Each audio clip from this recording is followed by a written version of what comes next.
هغه یو صحابي کور کې ناست داسې سوچ کو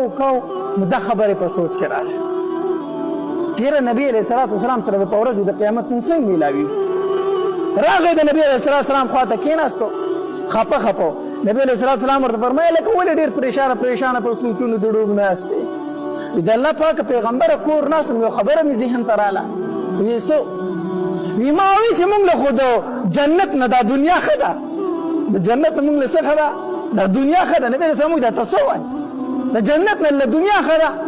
یو کنه د الله پاک پیغمبر دنیا راغله ځکه ښه ده سوچ مې کوو چې کور کې ناست یم نو چې کله راته نبی علیه السلام رایاد شي نو زر لاړ شم د نبی علیه السلام سره خواته کښېنم خبرې اترې ورسره وکړم دیدنې وکړم د مخو نو په دنیا کې خو مې چې څه ټایم کور ورته تنګېږي نبی علیه السلام لازم او اینې مزلو ته مې سکون راځي نو په آخرت کې خو داسې نشي کېدی جنت کې ولې ځکه چې په جنت کې به مختلفې درجې د الله پاک پیغمبر ته خو به زمونږ ډېر لرې چرته ته خو به ډېر په لوړو درجو یې د الله پاک پیغمبر زه په هغې جنت څه کوم چې تا پکې وینم جنت کې خو به ته زمونږ نه ډېر لرې هلته دې نه شم لیدې او دنیا کې دې وینم نو ماله د جنت نه دا دنیا ښه نه ده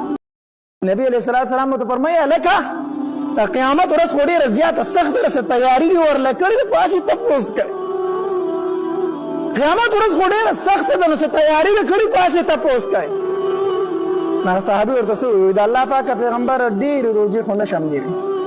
ډېرې روژې مې نه دي نیولې فرض روژې نه ګورې نفلي روژې دي ښه فرض روژې نیوي خو مطلب یې دا و چې د الله پاکه پیغمبر نفلي روژې مې ډېرې نه دي کړي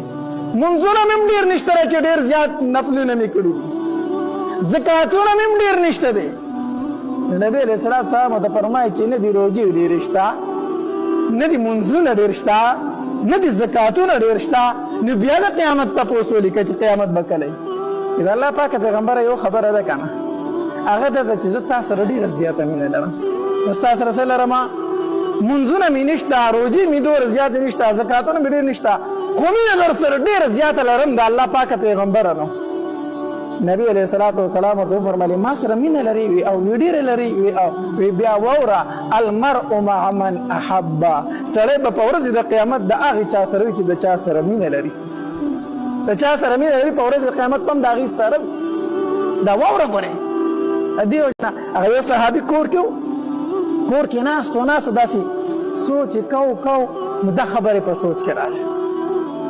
چیرې نبی علیه الصلاة والسلام سره په ورځ د قیامت موږ څنګه میلاوي راغی د نبی علیه الصلاة والسلام خواته کېناستو خپه نبی علیه الصلاة والسلام ورته فرمایل لکه ولې ډېر پریشانه په سوچونو د ډوب ناست دی د الله پاک پیغمبره کور ناست یو خبره مې ذهن ته راغله وی څه وی ما وی چې موږ له خو د جنت نه دا دنیا ښه ده د جنت نه موږ له څه ښه ده دا دنیا ښه ده نبی علیه السلام دا ته څه وایي د جنت نه له دنیا ښه ده یو کنه د الله پاک پیغمبر دنیا راغله ځکه ښه ده سوچ مې کوو چې کور کې ناست یم نو چې کله راته نبی علیه السلام رایاد شي نو زر لاړ شم د نبی علیه السلام سره خواته کښېنم خبرې اترې ورسره وکړم دیدنې وکړم د مخو نو په دنیا کې خو مې چې څه ټایم کور ورته تنګېږي نبی علیه السلام لازم او اینې مزلو ته مې سکون راځي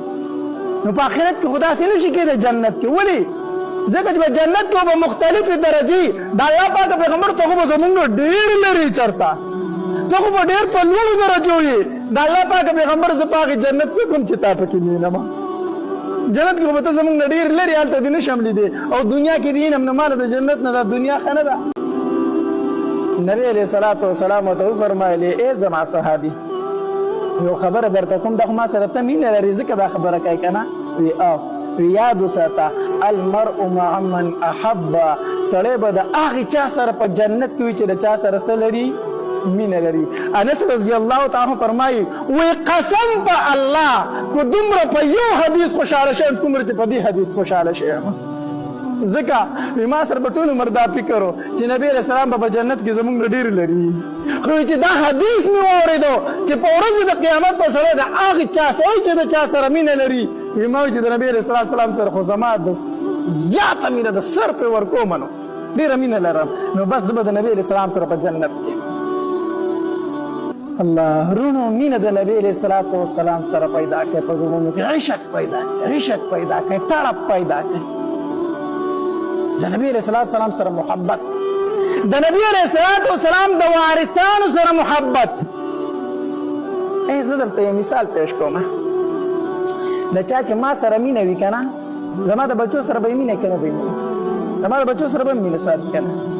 او چې ما نه نفرت کوي نو زما د بچو نه به نفرت کوي که نه کوي. یو سړی ما ته وایي تا سره مینه کوم او زما بچو نه نفرت کوي، دا ما سره مینه ده؟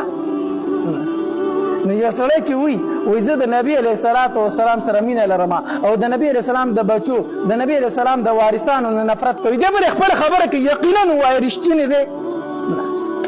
یو سړی وایي د نبي علیه الصلاة والسلام سره مې مینه ده خو مولان او طالبان مې بد شي، دی په دې مینه کې رښتینی دی؟ دی بالکل دروغجن دی په دې خبره کې.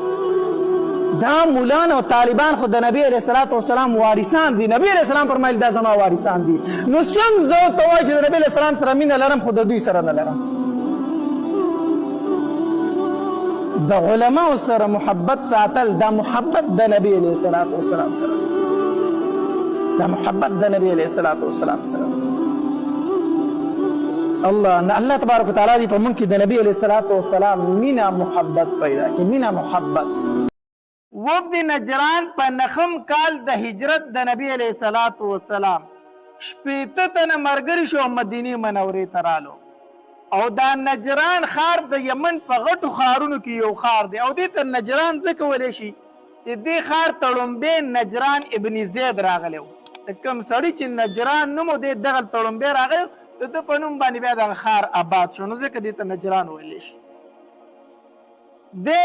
80 تنه رالو دا عیسایانو، دوی ډېر په یو دبدبه باندې او په یو لوی دغه باندې را روانو مدینې منورې ته. چې کله دوی راورسېدل مدینې منورې ته، د دوی مشري ابو حارثه کوله او د ابو حارثه اصل کې و عربي،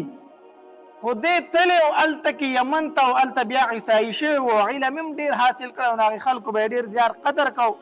د خپلې ګرجي امام هم جوړ کړی دا ابو حارثه. نو دا او بل پکې و د هغه نوم سید ایهم او دریم پکې و عبدالمسیح عاقب. عبدالمسیح عاقب، نو دا عبدالمسیح عاقب د قبیلې امیر و او دا ایهم چې دا په منزله د دوی د بادشاه و او دا ابو حارثه چې و نو دی لوی راهب و. د دوی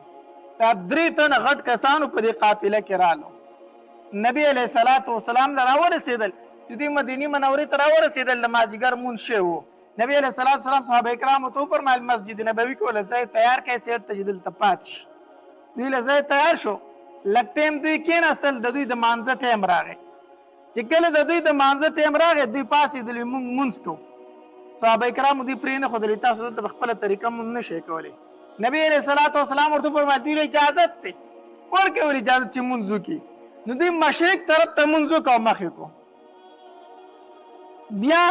د نبی علیه الصلاة والسلام سره خبرې شروع کړي د وفد نجران. اول خبره د دوی دا وه وی تاسو عیسی علیه الصلاة والسلام ته بنده وایئ او موږ ورته د الله زوی وایو. په دې باندې د نبی علیه السلام سره خبرې شروع کړي په عبدیت او په الوهیت د عیسی علیه الصلاة والسلام باندې. نبی علیه الصلاة والسلام ورته وفرمیل وی هغه اله نه دی، نه د الله زوی دی. نو دوی ورته ویل چې د الله زوی نه دی نو پلار یې څوک دی؟ بیا راته ته ووایه. عیسی علیه السلام خو بې پلاره پیدا شوی دی که نه؟ نو دوی نبی علیه الصلاة والسلام ته وویل چې ته وایې چې عیسی علیه السلام د الله زوی نه دی نو پلار یې راته وښایه، پلار یې څوک دی؟ نبی علیه الصلاة والسلام ته اول دا تپوس وکړو وی تاسو ته خو دا معلومه ده که نه چې دا زوی د پلار مشابه وي او د پلار د بدن جز وي. زوی د پلار د بدن جز وي که نه؟ وی او بالکل دا منو چې زوی دا د پلار مشابه وي او د پلار د بدن جز وي. وی ښه، وی د دې خو دا نتیجه راووته چې عیسی علیه الصلاة والسلام نعوذ بالله د الله جز دی او د الله مشابه دی او الله تبارک وتعالی چې لیس کمثله شیء، هغه په مثل اوس شی نشته، ولم یکن له کفوا احد، هغه په مثل هیڅ څوک نشته دی، نه د الله جوش ته او نه د الله مشابه ته. دا خو را سره منئ که نه؟ صحیح نه، بالکل منو د الله نه جوش ته او نه مشابه شته. دویمه خبره ورته دا وکړه نبی علیه الصلاة والسلام وی دا خبره خو تاسو ته معلومه ده چې په الله باندې مرګ نه راځي، هغه لا یموت ذات دی، دا خو را سره منئ که نه. دغې عیسایانو وي او په الله تبارک وتعالی باندې مرګ نه راځي. نو نبی علیه الصلاة والسلام وفرمایل وی وان عیسی یأتی علیه الفنا، په عیسی علیه السلام باندې خو به پناه راځي. په عیسی علیه السلام به څه راځي؟ پناه. خدای څه ګوره د دې الزامي جواب څه و؟ د دې الزامي جواب دا وکړه چې نبی علیه السلام دې تپوس وکړو چې په الله مرګ راځي؟ دوی ویل نه. نبی علیه السلام ورته داسې ویلی شو که نه چې عیسی علیه السلام خو فات شوی دی. هغه څه شوی دی؟ خو د نبی علیه السلام په خوله باندې الله ناحقه خبره چرته نه راوسته، اگر چې د مقابل سره به جګړه وه، خو د نبی علیه السلام په ژبه باندې چرته ناحقه خبره نه ده راغلې. نبی علیه السلام په دغه ټایم کې وفرمایل وان عیسی یأتی علیه الفنا، په هغه باندې به پناه راځي. تاسې نه چې پناه پرې راغلي وفات شوی، پناه به پرې راځي. اشاره و دې خبرې ته چې عیسی علیه السلام خو تاسو وایئ چې قتل شوی، خو قتل شوی ګورې نه دی، اسمانونو کې ژوندی دی او بیا به راځي او د هغې نه پس په پیسه راځي،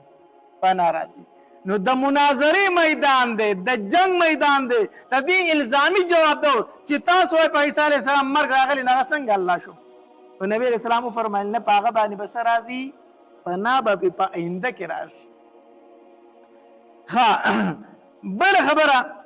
نبی علیه السلام وفرمایل وی دا خو را سره تاسو هم منئ که نه چې الله تبارک وتعالی په هر څیز باندې قایم دی او ټول مخلوق ته رزق ورکوونکی یو الله دی.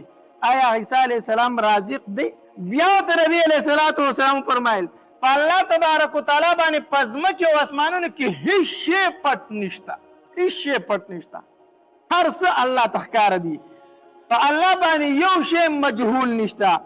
آیا تاسو چې چاته الله وایي هغه د ځمکې او د اسمانونو په ټولو حالاتو باندې پوه دی؟ دوی بیا وویل نه. بیا ورته نبی علیه السلام فرمایل وی تاسو خو دا منئ که نه چې عیسی علیه السلام مور مریم بیبي ده او د هغې په رحم کې پیدا شوی دی او دا شکل صورت ورته الله ورکړی دی، دا خو منئ که نه؟ وی او دا منو. وی چې کم انسان په خپل پیدایش کې غیر ته محتاج دی، کم انسان خوراک ته محتاج دی، بول براز ته محتاج دی، هغه الہ کېدی شي؟ بیا ورته نبی علیه السلام فرمایل وی مریم بیبي چې د عامو زنانو په شانتې خوراک هم څکو، څکاک هم کو، په عیسی علیه السلام باندې حامله شوې هم ده، دی په ګېډه باندې اغوستی هم دی.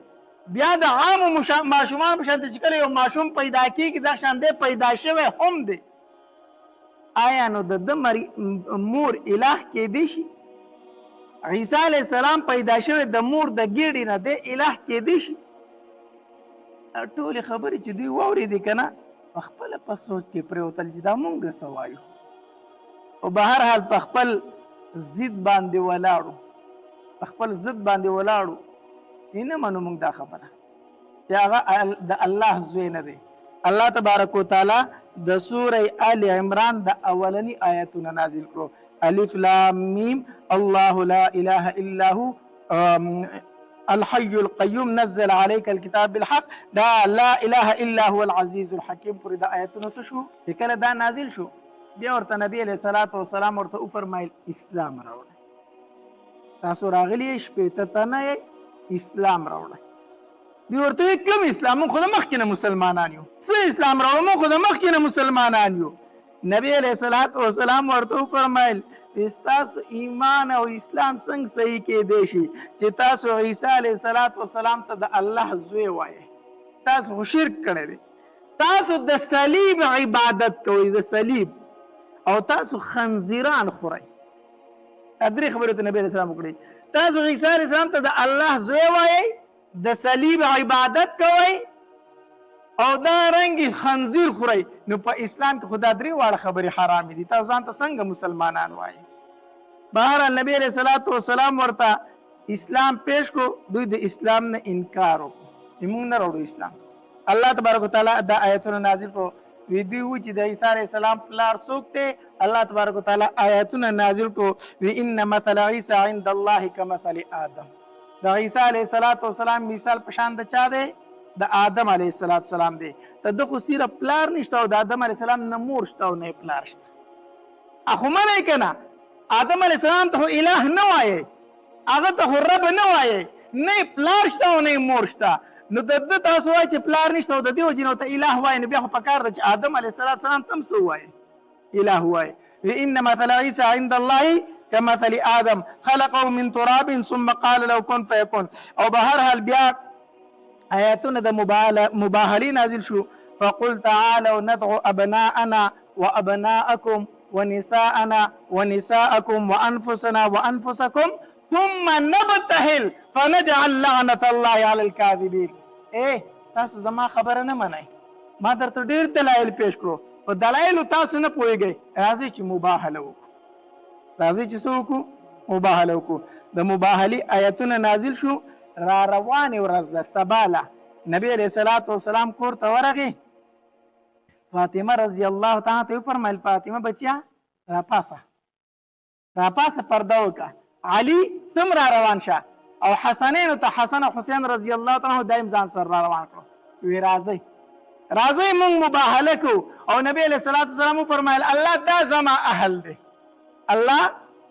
دا زما اهل دی چې ما راویستلو. حسن رضی الله تعالی د یو لاس نه نیولې دی، حسین رضی الله تعالی په بل لاس کې نیولې دی.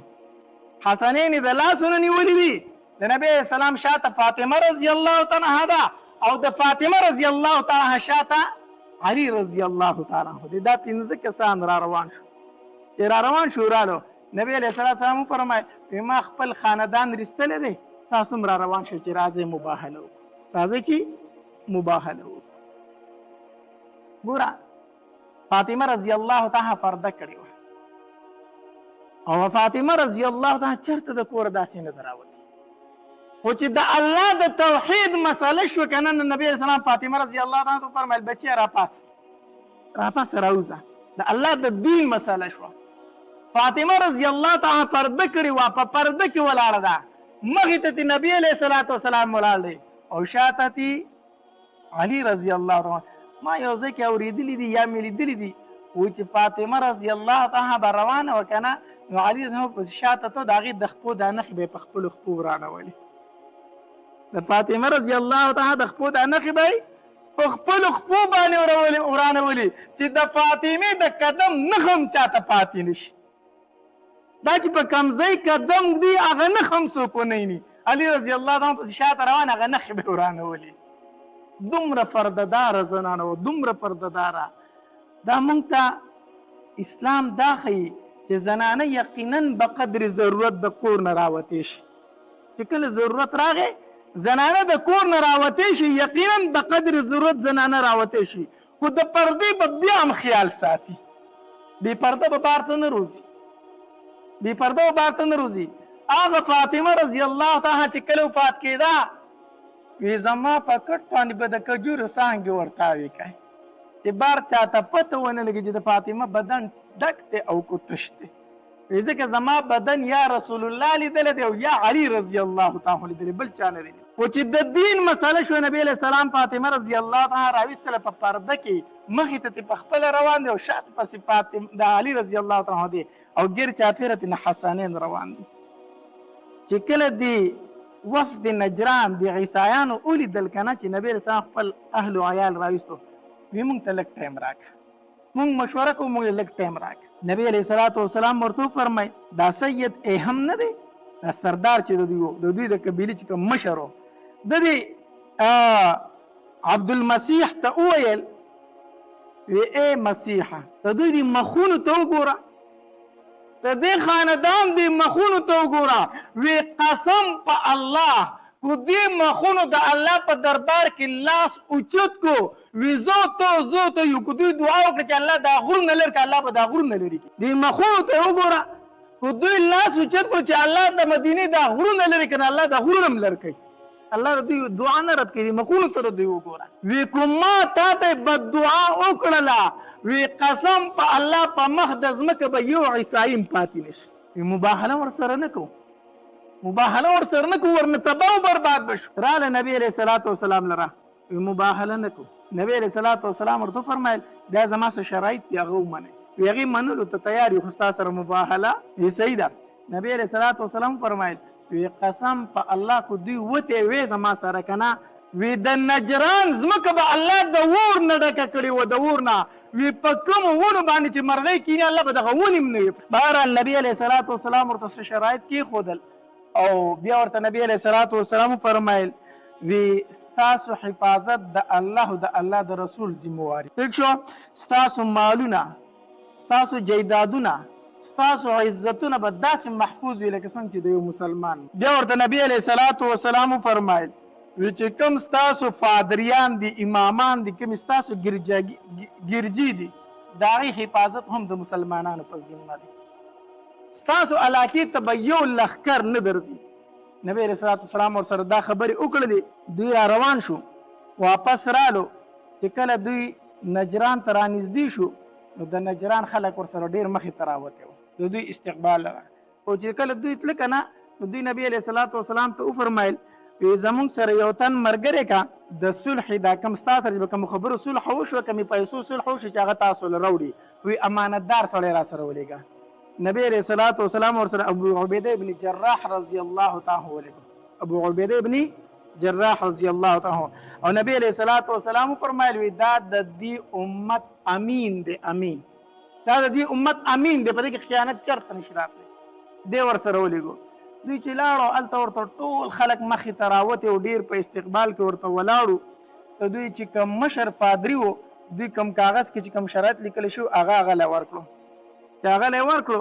هغه لوستل په دې کې د ابو عبیده نه دی د دوی سره چې کوم راغلی و ته د اس ټکر وخوړه دی ترې راتاو شو. ته د ورورو هغه چې دی وغورځېدو وی تعیس الابعد دغه بدبخته دی هلاک شي. نبی علیه السلام یادو د ضروري دغه بدبخته دی هلاک شي دومره ستړی شوی چې راتاو شولې. دی ابو عبیده ورته وی الله دې تا هلاک کړي. وی قسم په الله هغه چې کومې خبرې کړي هغه پیغمبر دی موږ لیدلی او موږ منلی دی. بیا ورته دی ورور وی چې تا منلی دی چې پیغمبر دی نو ایمان پې ولې نه راوړې. وی څه وکړم ایمان به پرې راوړم خو دې بادشاهانو چې راله سره کړي دا ټول رانه واپس علي. دوی چې کوم زما عزت کړي دا رانه هر څه واپس علي. دا غیروري ورته وی ټیک شو وی ته د دې خیال ساته خپل اوښ ته وختو وی زه به خپل اوښ آل هغې نه ودروم چې تر څو پورې مدینې ته نه یم رسېدلی. اشعار یې شروع کړه روان شو او مدینې منورې ته چې ورسېد نبي علیه الصلاۃ والسلام ته وی د الله پاکه ما ته کلمه ووایه. دی مسلمان شو. بیا دا ایهم او عبدالمسیح دا په نمبر باندې راتلل او بیا ټول راتله او مسلمانېدل. نو وفد نجران کې بیا ډېر کسان څه شو د نجران کې بیا دوه قسمه عیسایانو. یو قسم عیسایان هغه چې امیینو په څه نه پوهېدل هغوی ټولو اسلام راوړو او دویم قسم هغه چې ځان ته یې پوه وي هغوی ایمان نه راوړو نو د هغې نه به یې هر کال ټیکس اخیستو جزیه او چې کوم مسلمان شوي د هغوی نه به یې صدقات زکات راټولول. نو به هر حال دا یو وفد نجرانو په 9 کال د هجرت د نبی علیه السلام دوی د نبی علیه السلام خواله راغلي بیا دوی هم څه شو مسلمانان شو. دې کې دغه 3 تنه مشرانو ابو عبیده او دارنګ سید ایهم او دارنګ عبدالمسیح دا 3 وړه دا یو پکې پادری او دا 2 مشرانو د قبیلې. دوی رالو نبی علیه السلام سره خبرې وکړي. په دغه ځای کې د آیتونو د مباهلې نازل شوي. قرآن کې چې کوم آیتونه د مباهلې دي دا چې کله وفد نجران راغلی د نبی علیه السلام خواله مناظره یې ورسره کوله او نبی علیه السلام هر قسمه دلایل بیان کړو دوی د هر قسمه دلایلو نه انکار کو. نو آیتونه د مباهلې رالو. نو مباهله څه ته ویلی شي خپل بچي خپلې زنانه او دغه رنګې نارینه دا به ټول یو میدان ته روځي. دارنګې چې کوم مخالف ډله د هغه به هم دا روباسي دواړه ډلې به روباسي او د الله په دربار کې به ښه جړه فریاد وکړي دعاګانې به وغواړي او په آخر کې به ووایي چې الله په موږ دواړو کې کومه دروغجنه ده هغه تباه کړه. په موږ دواړو کې چې کومه دروغجنه ده دا تباه کړه. دې ته مباهله ویلی شي. به هر حال د نبی علیه السلام په زمانه کې دغه شوي وو نو نجران والو ته نه څه کړی دی انکار کړی هغه مباهلې ته نه دي راوتي. الله تبارک وتعالی د عمل کولو توفیق راکړي. د مولانا حلیم سید هاشمي صاحب نور بیانونو اوریدو لپاره زموږ چینل هاشمي ان افیشل سبسکرایب کړئ او مخکې یې ملګرو سره شیر کړئ. یو ځل نبی علیه السلام د سحر لمونځ وکړو داسې راوګرځېدو صحابه کرام ناست دي. نبی علیه السلام وفرمایل په تاسو کې داسې یو تن شته دی چې بیګا یوه وږه ګېډه مړه کړې وي چاته یې خوراک ورکړی وي ابو بکر صدیق رضی الله تعالی عنہ فرمایلی وی او د الله پاک پیغمبره ما بیګا یو وګي سړی موړ کړی دی یو وګه ګیډه می مړه کړی دا نبی علیہ الصلوۃ والسلام بیا فرمایل وی پتا سو کې داس یو کشته دی چې بیګای د یو مسلمان بیمار فورسی کړی وی دا غي تپوس کړی وی ابو بکر صدیق رضی الله تعالی عنہ فرمایل وی او د الله پاک پیغمبره ما بیګا د یو مریض پختنه کړی تپوس مې ورله کړی دی یو مسلمان تپوس ل ورغلو ما بیا نبی علیہ الصلوۃ والسلام فرمایل وی پتا سو کې داس یو انسان شتره چې بیګای د یو مسلمان جنازه کړی وی د یو مسلمان په جنازه کې شریک شوی وی ابو بکر صدیق رضی الله تعالی عنہ فرمایل وی او د الله پاک پیغمبر بیګا ما د یو مسلمان جنازه هم کړی ده بیا ابو بکر رضی الله تعالی عنہ فرمایل وی د الله پاک پیغمبر چې بیګا می دا ټول کارونه وکړل کنه په یو وګه ګیډه باندې می ډوډۍ وخوړله بیا د یو مریض تفوس لورلم بیا می د یو مسلمان په جنازه کې شرکت وکړو الله پاک پیغمبر چې دا ټول کارونه می وکړل او کور ترالم نو ټیم ډیر نا وخت او د شپې نو ما وی کو وسو د کېږي نو تهجد خو پرې د سارا منځ بدرنم قضا شغیل بم پانسی ځکه اوس ټیم نا وخت دی نو د الله پاک پیغمبر او د نشم د دې یری د وجه نه چې تهجد را نه پاتې کیږي او منځ را نه پاتې کیږي نو ما وی چې ترسو به د شپې ناسم خوراشه د قران تلاوت شروع کا نو د الله پاک پیغمبر چې بیګا کم حصہ د شپې بیا پاتې وکړه پای کې مې د قران تلاوت کو نبی علیہ الصلوۃ والسلام ورته فرمایل خواب بکر دا خبره ده دا ځکه بیګا جبرئیل علیہ الصلوۃ والسلام زما خواله سل پیری راغی او ماته وی چې په ابو بکر باندې زما سلام وایا سل زل زما خواله راغی او ماته وی چې په ابو بکر باندې زما سلام وایا او بیا راغی ماته ویل چې د الله پاک پیغمبره بیګا د ابو بکر په شونډو باندې سل پیری خپل شونډې لګولې دي الله نو چې په کوم شونډو باندې د قران تلاوت کیږي هغه جبرئیل علیه السلام ښکلی هغه شونډې جبرئیل علیه السلام ښکلی دومره د قران فضیلت دی دومره د قران ثواب دی الله حدیث مبارک کې راځي نبی علیه السلام فرمایي وی کم انسان بچے چې قرآن ختم کی د کم انسان بچے چې قرآن ختم کی نو حدیث مبارک کے راضی نبی علیہ السلام فرمائی اللہ تبارک و تعالی فرشتو تو فرمائی وی اے فرشتو د دې مور او پلار په اعمال نامه کې چې څومره ګناونه دي هغه ټول ولا وران کړي په کوم ورځ چې ستا بچی د قرآن ختم وکړو په هغې ورځ باندې ستا د اعمال نامې نه الله ګناونه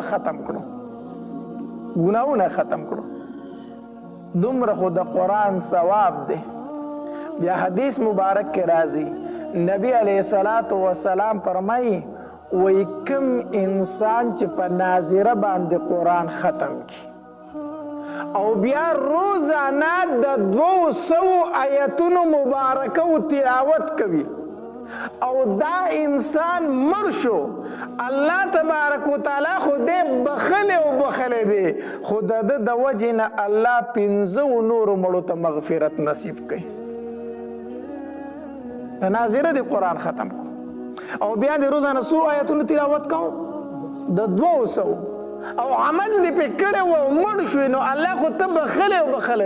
خو ستا د برکت د وجې نه 15 نور مړو ته هم مغفرت نصیب کیږي په مقبره کې دا خو د ناظری دومره لوی ثواب دی د ناظری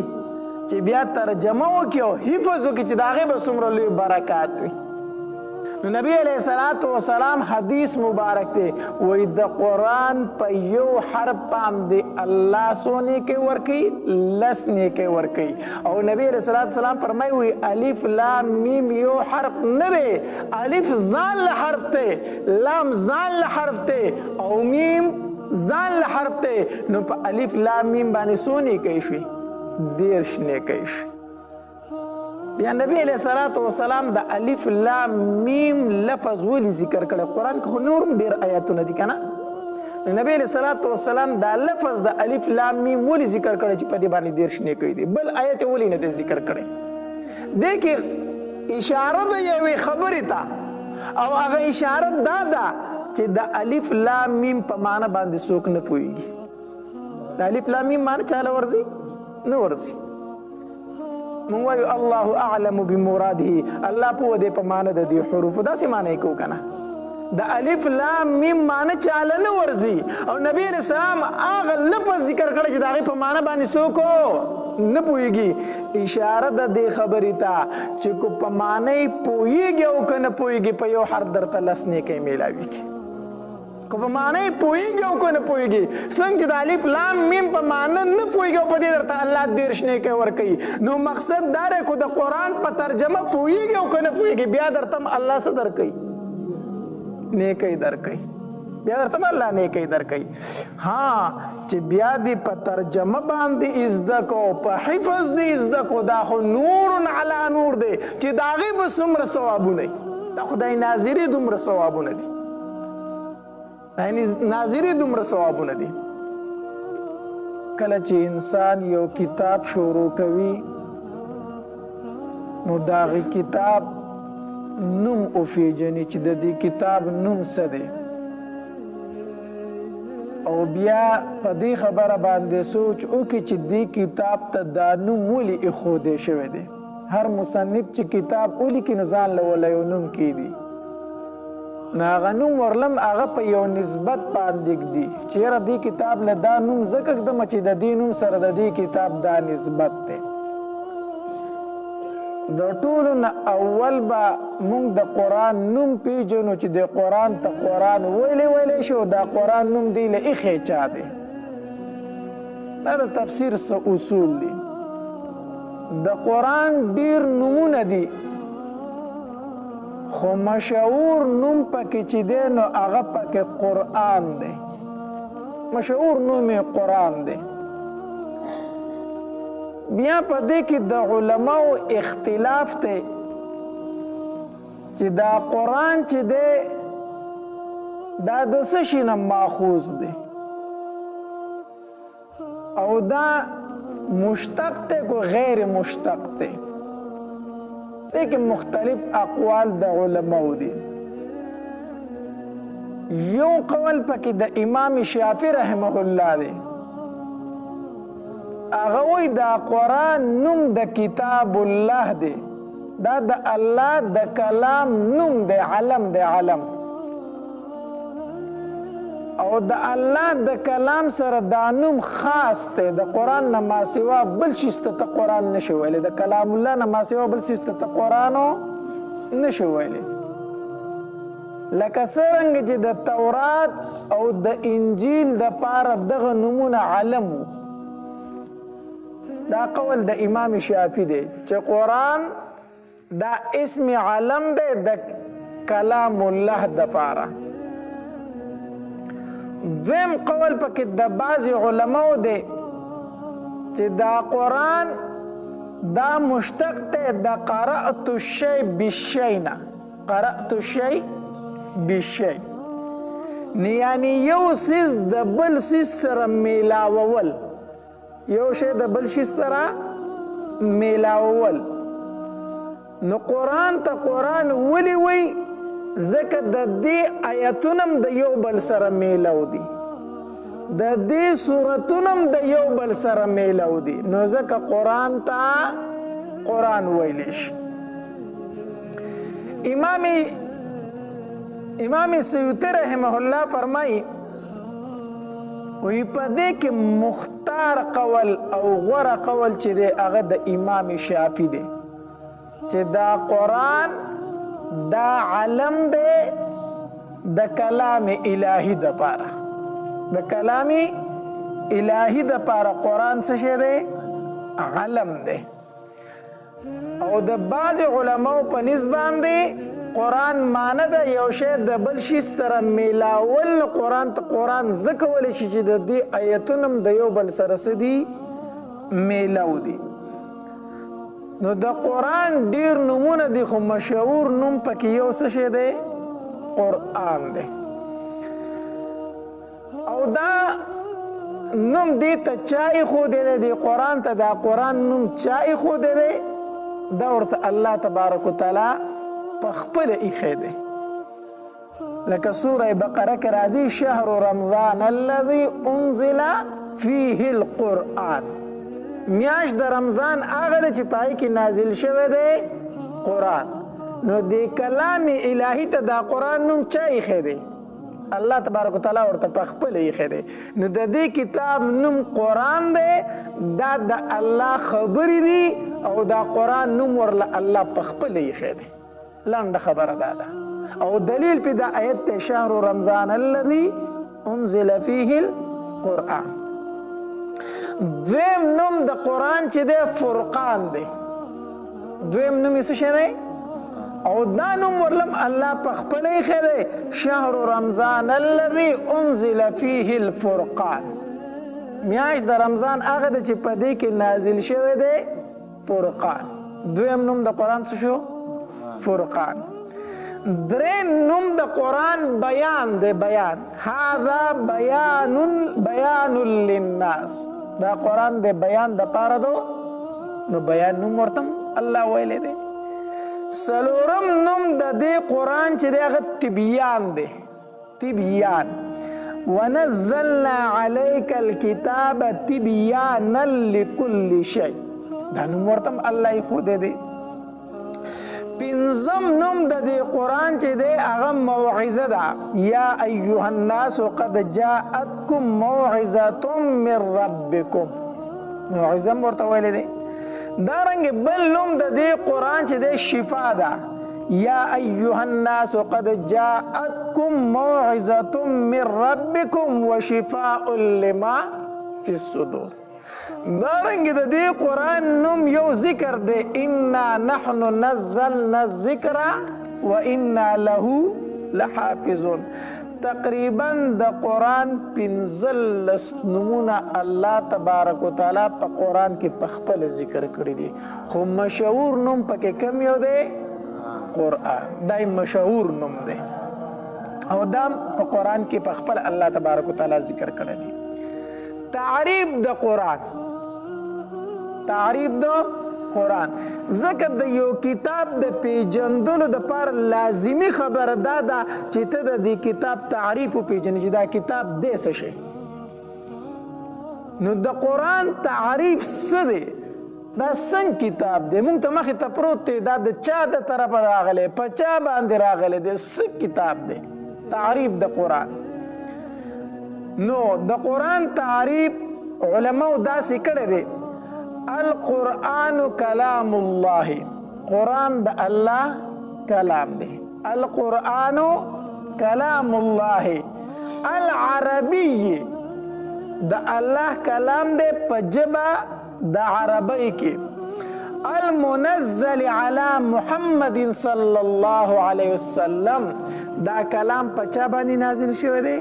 په نبی علیه الصلاۃ والسلام بواسطه جبرئیل علیه الصلاۃ والسلام نازل شوی دی په واسطه د چا سره د جبرئیل علیه الصلاۃ والسلام سره المتعبد بتلاوت مونږ ته حکم کړی شوی د دې په تلاوت باندې مونږ ته څه کړی شوی دی چې د دې قرآن به تاسو څه کوئ تلاوت کوئ المکتوب فی المصاحب په مصحفونو کې لیکلی شوی دی المنقول الینا نقلا متواترا بلا شبهه مونږ ته را نقل شوی دی په نقل متواتره سره بغیر څه د شک او د شبهې نه دا د قرآن تعریف دی قرآن دا څنګه کتاب دی نو دا د الله کلام دی دا د الله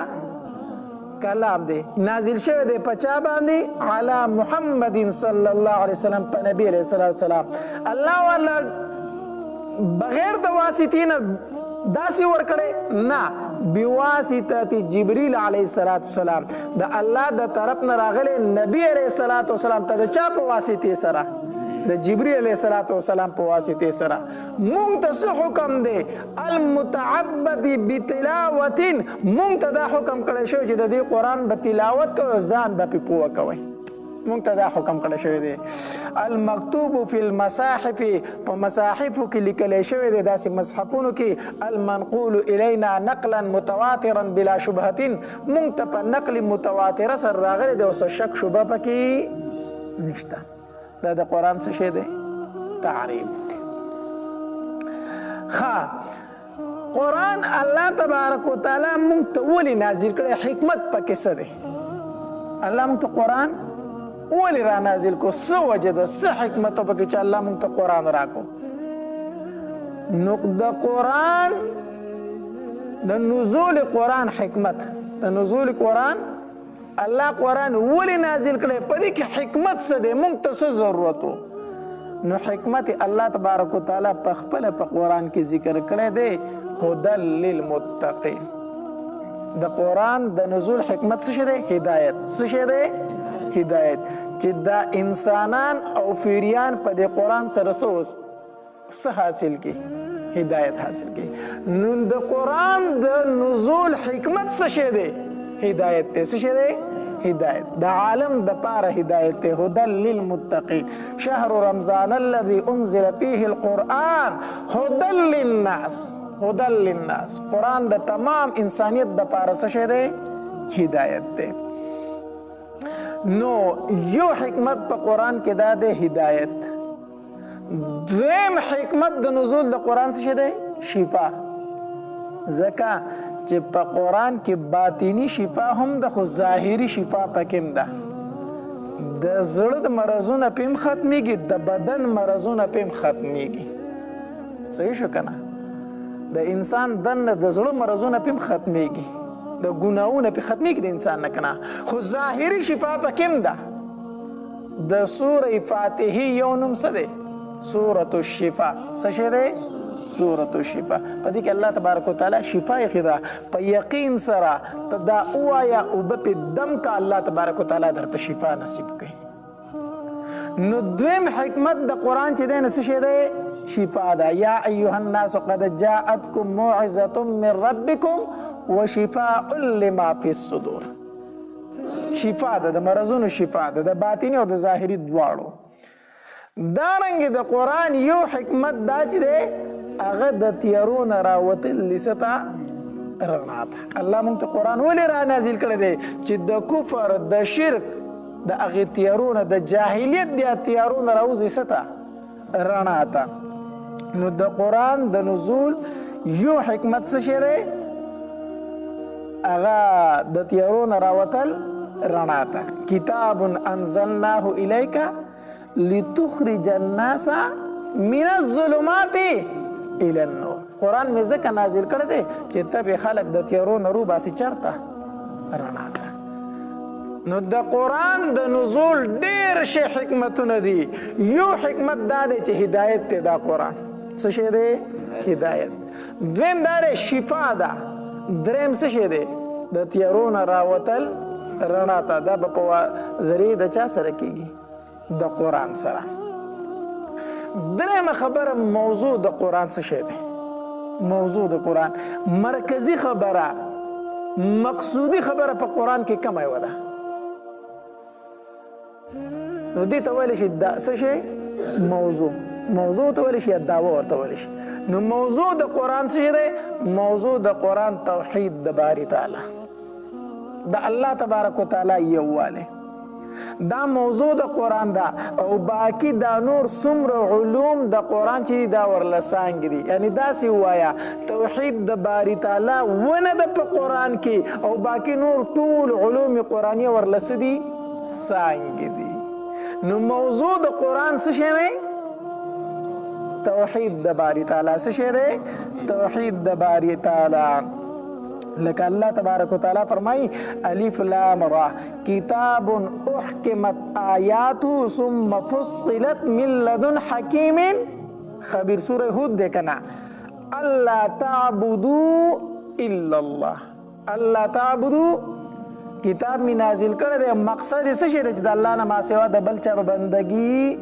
نه کوئ. دارنګې په سوره هود کې بل ځای الله تبارک وتعالی فرمایي فإن لم يستجيبوا لكم فاعلموا أنما أنزل بعلم الله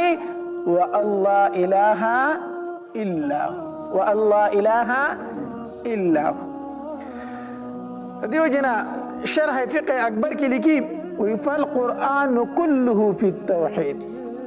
قرآن ټول پس کې دی په توحید کې دی. وحقوق أهله وثنائهم وفي شان ذم الشرك وحقوق أهله وجزائهم. یعنی قرآن د ټول د اهل توحید پس کې دی،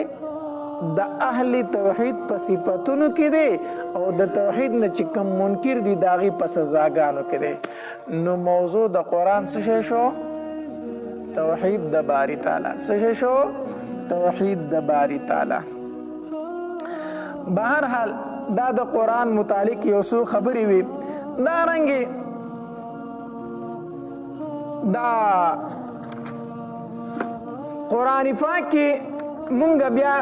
دلایل ذکر کو. دلایل د قرآن څه شی؟ دلایل د قرآن. دلایل نه مراد څه وي؟ چې کله قرآن یو خبره وکړي نو بیا په هغې باندې څه پیش کوي قرآن مجید؟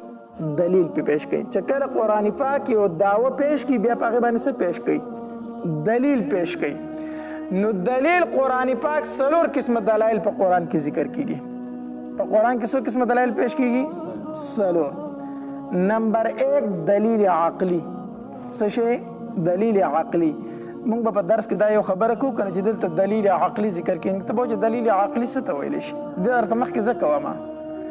دلیل عقلی دې ته ویلی شي چې په چا کې عقل وي نه هغه په دې باندې پوهېږي. چې چا کې عقل وي نه هغه په دې باندې څه کېږي؟ پوهېږي. لکه الله تبارک وتعالی فرمایي خلق السماوات والارض بالحق تعالی عما یشرکون. الله تبارک وتعالی اسمانونه پیدا کړي. څه پیدا کړي؟ ځمکه یې پیدا کړې ده. دارنګې یا ایها الناس اعبدوا ربکم الذي خلقکم والذین من قبلکم لعلکم تتقون. الله ته پیدا کړی، ستا مشران یې پیدا کړي دي. چا کې چې عقل وي نه په دې خبره باندې څه کېږي؟ پوهېږي. دې ته څه ویلی شي؟ دلیل عقلي. بیا دا دلیل عقلي په خپل منځ کې په درې قسمه دی. یو دلیل عقلي محضي لکه دا اوس چې موږ ذکر کوو. دویم قسم دلیل عقلي اعترافي. دلیل عقلی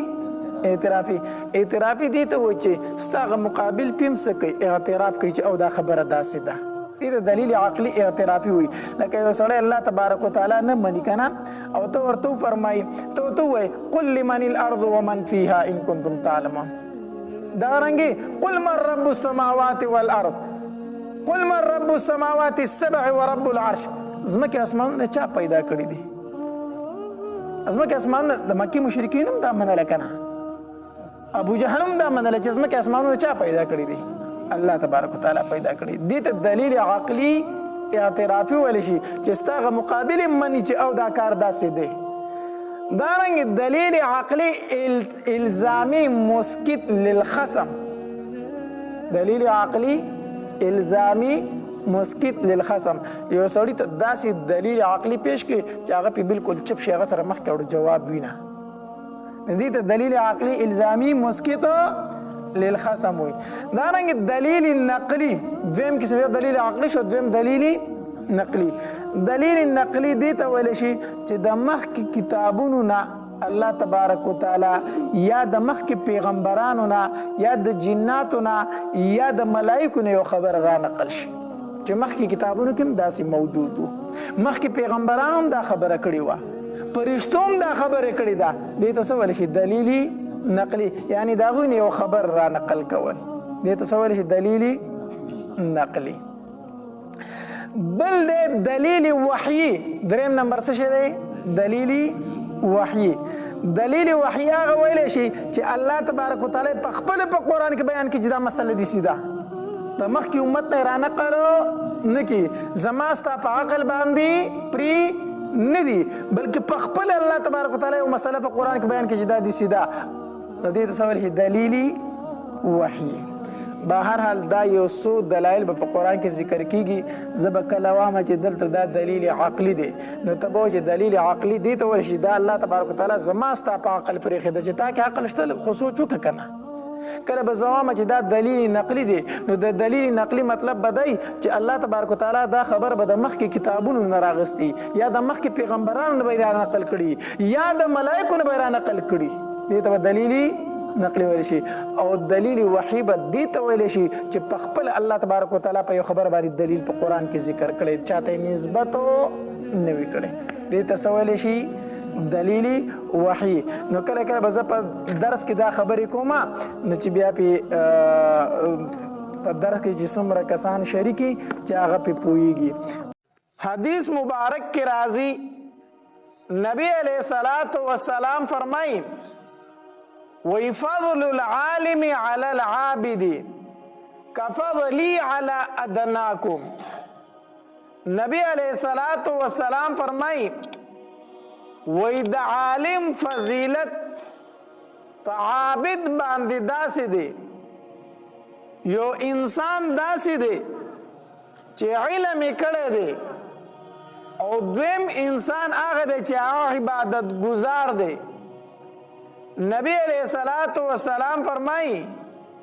وی د عالم فضیلت په عابد باندې داسې دی کفضلی علی ادناکم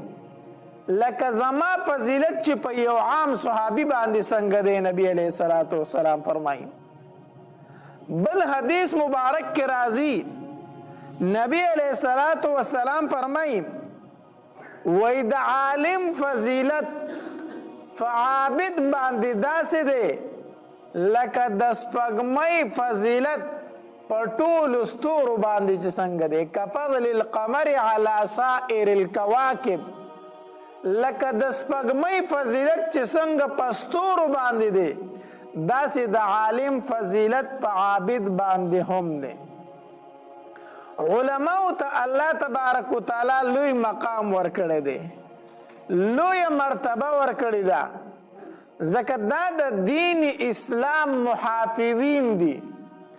دا د دین اسلام حفاظت کوونکي دي دا د دین اسلام چوکیداران دي حدیث مبارک کې راځي نبی علیہ الصلوۃ والسلام فرمایي ویو انسان د کور نه اووتو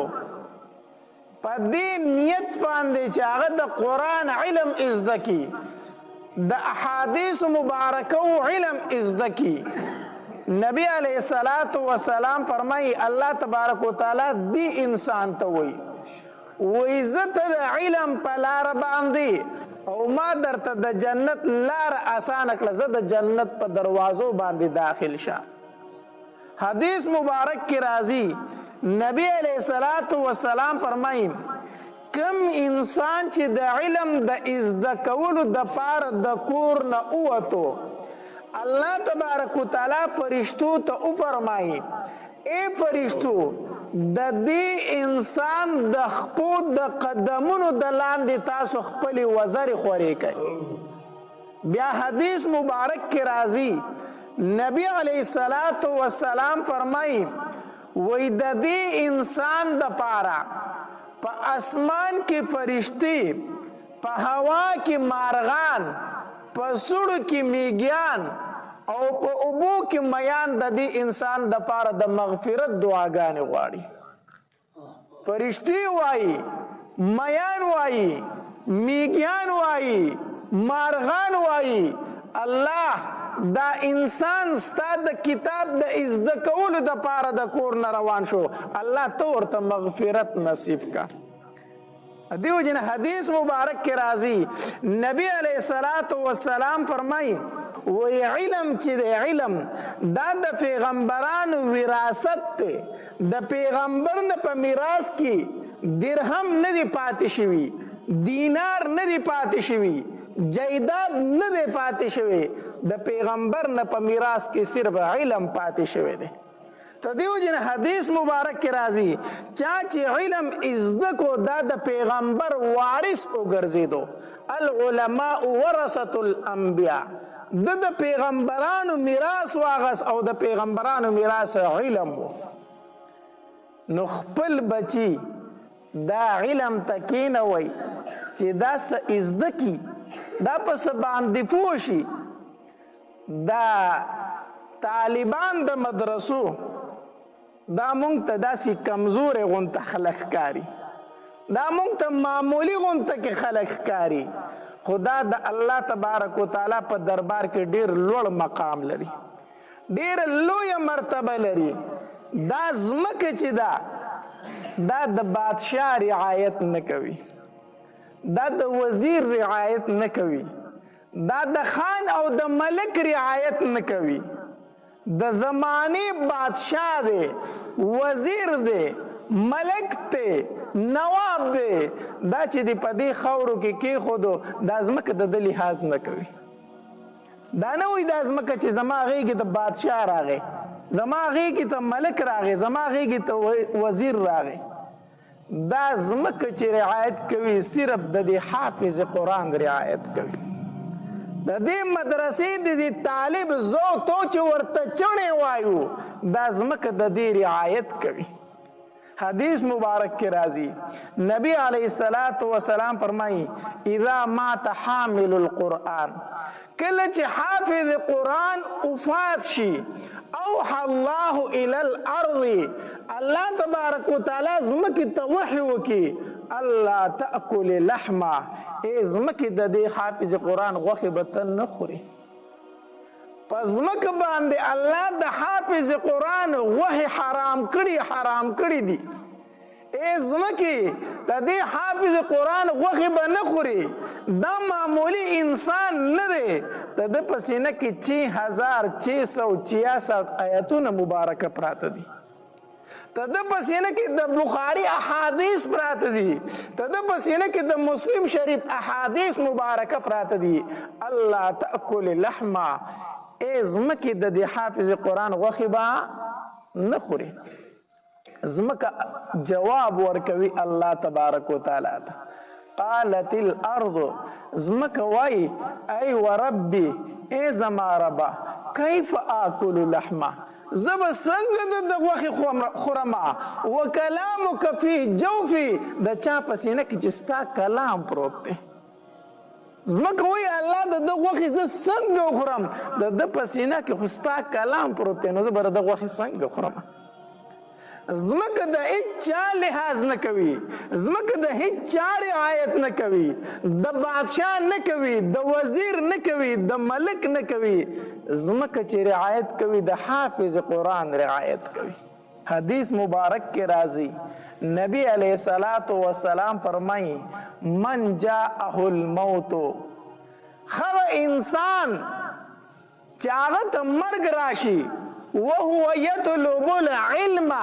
په داسې شان کې چې د علم زده کو یو انسان دی او هغه ته مرګ راغی او د طلب د علم کې د قرآن علم زده کو د حدیث علم زده کو حدیث مبارک کې راځي لیحیی به الاسلام علم دې د پاره نه زده کو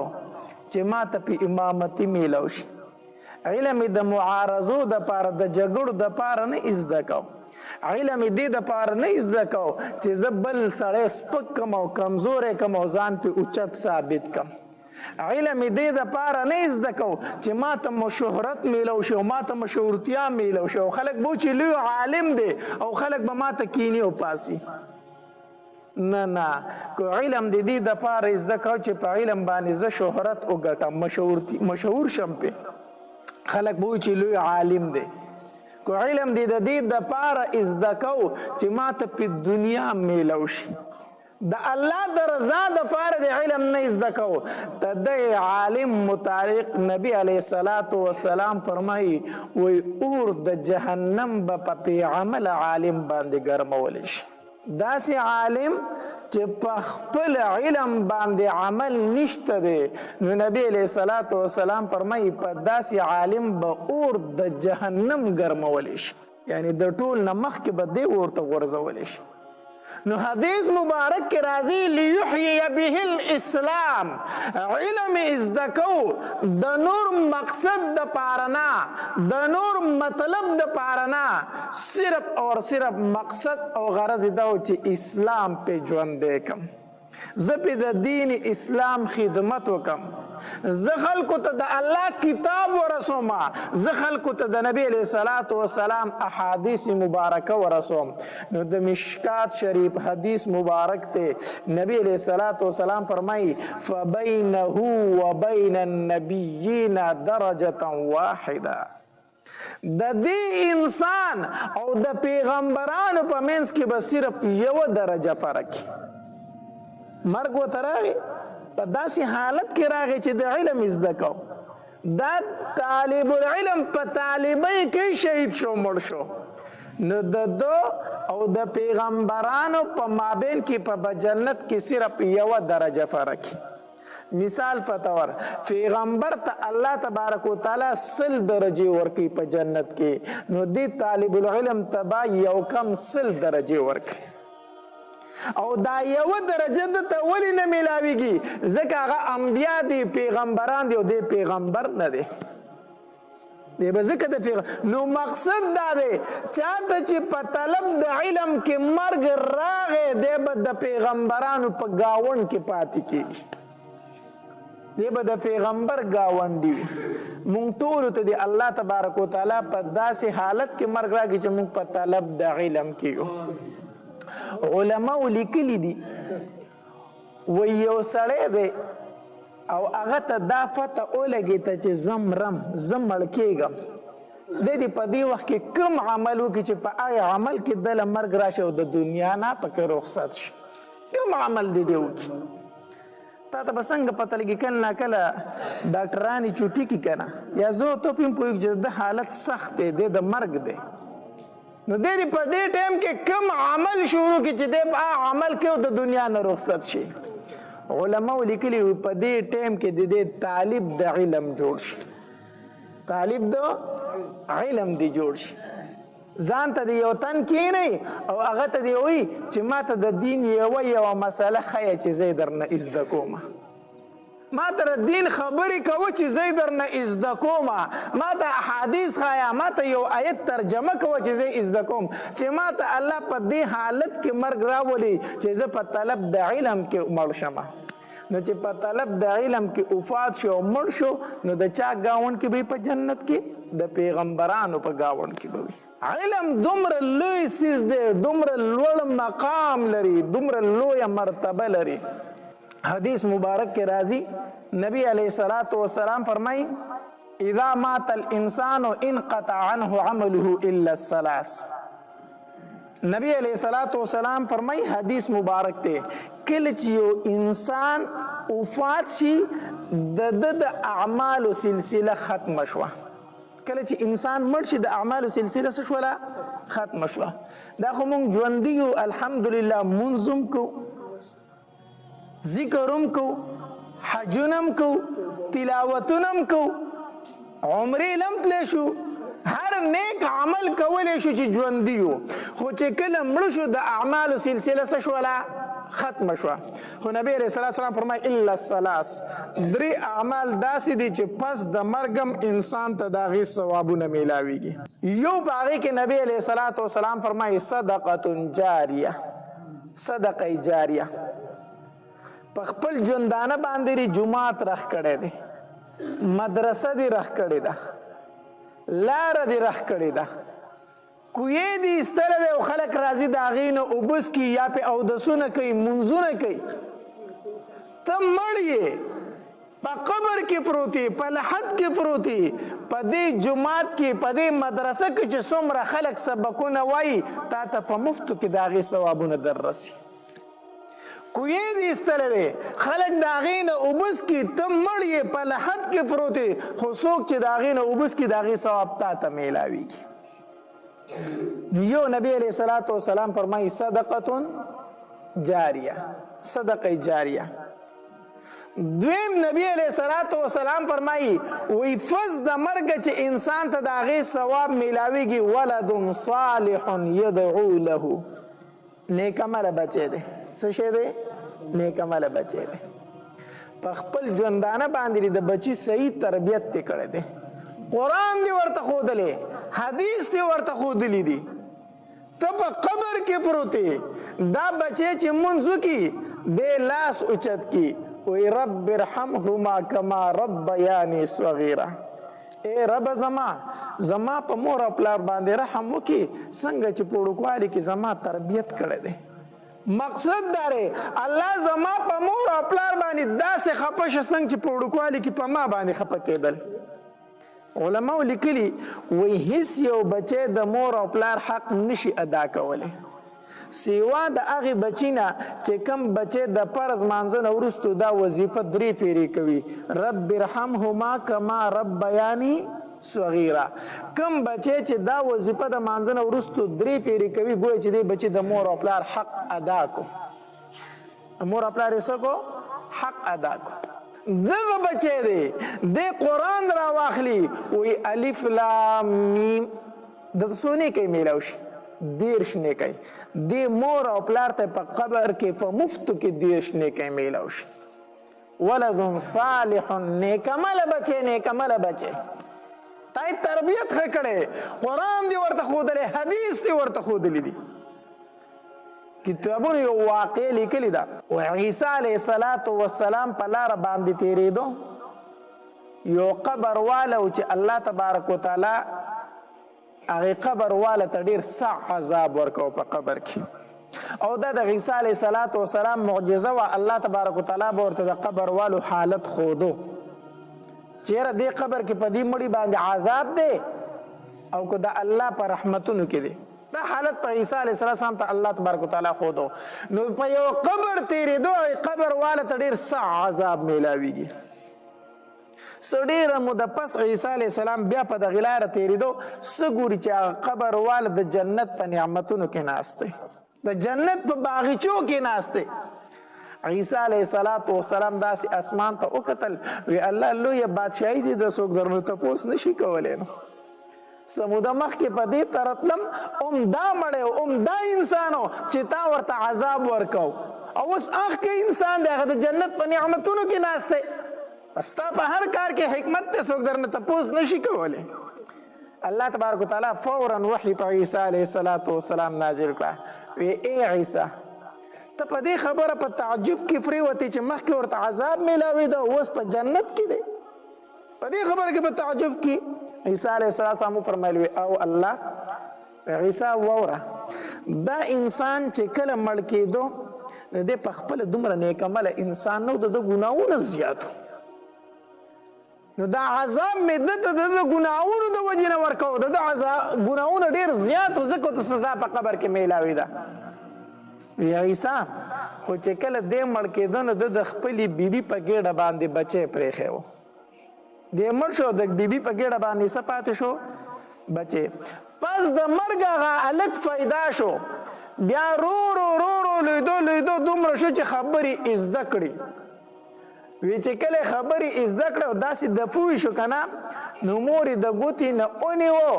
عبادت خانې ته یې د هغې وخت استاز او امام چې و غلی به وستو او هغه ته یې وي چې ده ته سبق شروع که هغه وخت کې انجیل و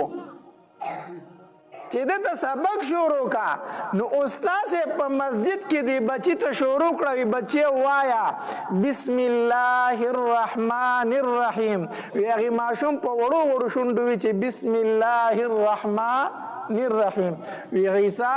مال حیا راځي چې د کم سړي بچی په وړو شونډو زما نوم یادې او زه پلار ته عذاب ورکوم چې دا هغه وړو کې بچی په دې وړو شونډو زما نوم اخلي او زه پلار ته عذاب ورکوم وی نن چې د بچی وی چې بسم الله وی ما د پلار نه عذاب پورته کو ما د پلار نه څه پورته کو عذاب پورته کو ولد صالح نیک عمله بچی چې پس د مرګ مور او پلار ته ثوابونه میلاویږي الله بچی قرآن ختم کو د دې روح قرآن ثواب چې څومره دی بچي ته میلو شو دومره ثواب یې د مور او پلار ته په قبر کې میلو شو. او دریم نبی علیه الصلاة والسلام فرمایي او علم ينتفع به، علم چې مولي صاحب په خپل ژوندانه باندې ځان له شاګردان تیار کړي دي. چاته قرآن ښودلی دی، چاته سپاره ښودلی ده، چاته قاعده ښودلی ده، چاته احادیث مبارکه ښودلی دي. استاد صاحب مولي صاحب مړ دی په قبر کې پروت دی، شاګردان په دنیا کې لګیا دي خلکو ته علمونه ښیي. د دغې مولي صاحب د دغې استاد صاحب پکې حصه د کم چې په دې قبر کې پروت دی. شاګردانو په اعمالو کې د دې عالم د دې مولي صاحب څه ده حصہ ده. نو او علم ينتفع به، علم چې پس د مرګ په هغې سره څه اخیستلی کېږي؟ پیدا اخیستلی کېږي. علم دا ډېر لوړ څیز دی، دا ډېر قیمتي څیز دی، ډېر قیمتي څیز دی. الله خلک وی و یاره زه به بچي باندې علم وکم خو خوري به بیا سو، زه به بچي باندې علم وکم مدرسې ته به بوځم خو خوري به سو، ښځه به څنګه ساتي، بچی به څنګه ساتي؟ ته داسې دغه راغلی دا ښځه او بچي جوته ساتې نو، دا خپله ښځه جوته ساتې نو، دا بچي دې جوته ساتې نو، دا یې درله الله ساتي. دا درله څوک ساتي؟ دا درله الله ساتي. او کوم انسان چې د الله د دین خدمت کوي، د قرآن خدمت کوي، د حدیثو خدمت نه کوي، سوال نه پیدا کېږي چې الله دې وږی پاتې کړي. عالم به هله وږی پاتې کېږي که نه چې کله د الله خزانې ختم شي، او د الله خزانې ختمیږي نه نو عالم وږی پاتې کېږي نه. ځکه چې کم انسان د الله د دین خدمت کوي الله به هغه ته څنګه نه ورکوي چې فاسق او فاجر ته یې ورکوي، هغه ته به یې څنګه نه ورکوي. نو تاسو به درننه پورې دا نه اورېدلي چې پلانکي مولي صاحب د غریبۍ د وجې نه خودکشي وکړه. چې تا اورېدلي خو دې په اخبار کې په ټي وي کې په خبرونو کې چې دا خبره تاسو اورېدلي چې پلانکي مولي صاحب د غربت د وجې نه څه وکړه؟ خودکشي وکړه. او نور به داسې ډېر خبرونه تاسو ته میلاویږي، چا وایي بچي ووژله او ښځه یې ووژله او بیا یې ځان هم ووجه. خو د مولي صاحب او د عالم صاحب متعلق په دا خبره تاسو ته مخکې را نه شي. حالانکه د مولي صاحب چې زیات نه زیات هی تنخوا وي 10,000 او 15,000، دا د هی تنخوا ده، اوچته تنخوا ده. مونږ چې ته وویل که تاله څو تنخوا درکړې؟ ماله 15,000. لکه دا خو تاله ډېره غټه تنخوا درکوي یاره. محتمم دی جو مالدار دی دا خو تاله ډېره غټه تنخوا درکوي، دا غټه تنخوا حسابېږي. الله او بیا هم په هغې کې هغه ښکلې تر و تازه دی. دا ولې حدیث مبارک کې راځي، نبی علیه الصلاة والسلام فرمایي وایي تر و تازه دی وي هغه انسان چې زما حدیث مبارک کې واورېد، هغه یاد کو او د هغې نه مخکې بل ته ورسه، تر و تازه دی وي دغه انسان. نو دا مولان احادیث مبارکه په خپل هم یادوي او مخکې نورو ته هم رسوي، دی به ټول عمر تر و تازه غوړ او زیړ وي انشاءالله. ځکه دا دعا د چا ده؟ د نبی علیه الصلاة والسلام. نو دی وی خوري بسو، نو د خپلو بچو نه عالمان جوړ کړئ، د خپلو بچو نه حافظان جوړ کړئ. عالم له الله ډېر لوی قدر ډېر لوی شان ورکړی. حدیث مبارک کې راځي د نبی علیه الصلاة والسلام نه پوښتنه وکړه شوه، وی د الله پاکه پیغمبر دوه ورونه دي، دا یو ورور چې دی دا عالم دی او دا بل ورور عابد دی. دا یو ورور عالم دی علم یې کړی دی خو صرف فرض مونځ کوي، صرف څه کوي؟ فرض مونځ کوي او فرض روجي نیسي. او دا بل ورور عابد دی، دی د شپې تهجد هم کوي، نفلي روجې هم نیسي، فرض خو کوي او کوي خو نوافل هم کوي. نو په دې کې کم یو غوره دی؟ نبی علیه الصلاة والسلام وفرمایل عالم پکې غوره دی. څوک پکې غوره دی؟ عالم پکې غوره دی. اوس په ستا په ذهن کې دا سوال راځي چې عالم څنګه غوره شو؟ هغه صرف فرض لمونځ کوي بیا ځان له اوده کېږي، خوبونه کوي، او کله کله وایي که نه یاره دا مولي صاحب په نفلي روجې نه نیسي. مونږ ته بیانو کې خو په خپله روجې نه نیسي، مولي صاحب به نفلي روجې چې نیسي نو دا 14 کتابونه به ورله بیا څوک پړاوي. هغه چې سهار شروع کړي د ماښامه پورې هغه مسلسل سبقونه وایي، نو چې روجه ونیو بیا به پړسنن له خپې ورکړي اوده به شي، نو بیا کتاب ویلی شي نو دلته 14 کتابونه هغه پړاوي نو هغه روزه څنګه ونیسي روزې نیسي او فرض منځونه کوي نبی علیہ السلام فرمایي وایي دا په دې عابد باندې غوره دی غوره څنګه غوره دی نبی علیہ السلام فرمایي کفضلی علی ادناکم لکه څنګه چې زه په تاسو کې په یو ادنا صحابي باندې غوره ما دکه شانتې د عالم رور په دې عابد باندې غوره دی نو د خپلو بچو نه عالمان جوړ کړئ د خپلو بچو نه حافظان جوړ کړئ د حفظ د مرګ یوه صدقه جاریه ده او دا هم یاد وساتئ کو چرته د خپل بچي د صحیح تربیت ونکو په سمه لار دی روان نکو او په دې نشو تماشو په شراب او زیناونو او بدکارو کې د پرېښودو الله دې لیکي او د دنیا نه لاړې نو څومره ګناهونه چې دی کوي ستا پکې भरपूर حصه ده ولې د پلار ذمہواري دا ده چې دی به د بچي صحیح تربیت کوي دا د پلار ذمہواري ده هغه په خپل کوشش وکړو وسې پې وکړو بیا هم په سمه لار نه شو بیا پې دی ګناهګار نه دی خو کو د هغه د کالج غور کړی دی د یونیورسټۍ فکر یې کړی دی د هر ځای فکر یې کړی او د دین فکر یې ورله نه دی کړی او دا پلار مړ شو دې بچي ناروا کولی ضرور د ده په ګناهونو کې د دې پلار حصه ده دا یوازې بچي پیدا کول نه دي دوی ته قرآن ښودل دي دوی ته احادیث ښودل دي د دوی تربیت کول دي د هر مشر نه به د کشر متعلق تپوس کیږي الله نو د خپلو بچو ښه تربیت وکړئ او د علماو قدر کوئ د علماو عزت کوئ داسې ښایسته بیانات اورېدلو دپاره زموږ یوټیوب چینل واجد اسلامیک سټوډیو سبسکرایب کړئ په دې به تاسو ته انشاءالله العزیز ښایسته واقعګانې او بیانات میلاویږي